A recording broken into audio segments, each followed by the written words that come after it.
Hello, good evening. Welcome to our channel Yushi Talks. And today we are bringing you another sad news. The trailblazing TV executive and producer Jamie Tarsis is dead at 56. We have a lot of details about this news, about this woman who was a trailblazer in the truest sense. Please watch the complete video and also subscribe to my channel.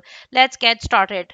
Jamie Tarsis, the first woman to run a network entertainment division, died on Monday morning due to complications from a cardiac arrest she suffered last fall. She was 56. The industry's trailblazer family confirmed her passing.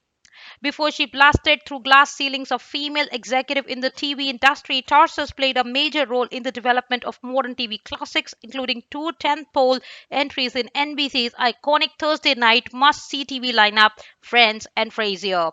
Despite being a mega power player, Tarsus once humbly said that I am a genuine fan of the medium. I love television, I really do. Her assertion to said power was uncommonly fast. She graduated from Massachusetts Williams College in 1985 with a degree in theater and quickly scored a low profile job as an assistant on Saturday Night Live, followed by a stint as a casting director for Lorimar Productions. After successfully overseeing productions of NBC hits like Cheers and A Different World, she went on to develop a string of beloved hits for the network, such as The Fresh Prince of Bel Air, Wings, News Radio, Mad About You, and Blossom.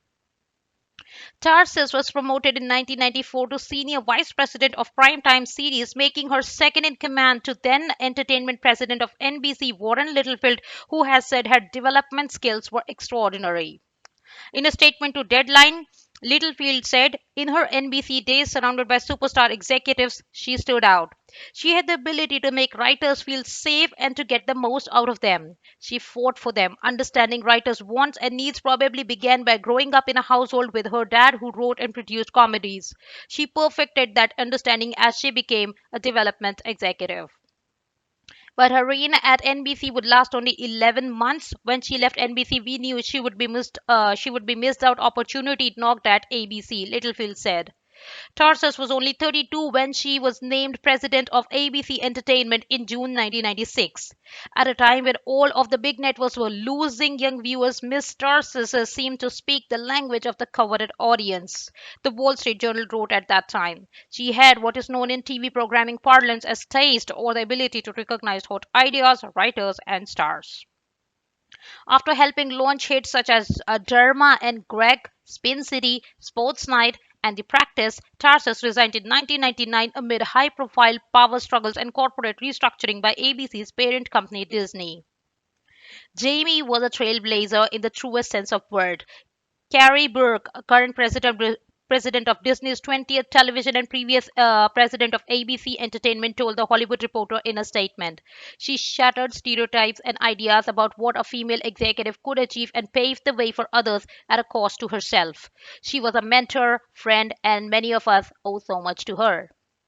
As an executive and producer, she was a champion for storytellers, having been raised by one of the all time greats, Burke said. Her talent and contribution to our community will be sorely missed. Tarsus had several executive producer roles throughout to the 2000s. Her last project, The Mysterious Benedict Society, is currently listed as in post production for the Disney Plus streaming service. So that's all we have in today's news. However, I would like to share one thing. I've been getting a lot of love and encouragement from all you viewers in terms of the viewership that I'm getting, but my subscription count is still very low. So those of you who are watching me and who like to, see the latest videos that I make, please hit that subscribe button. So that's all I have in news today. Thank you for watching me and you have a wonderful day ahead. Bye bye.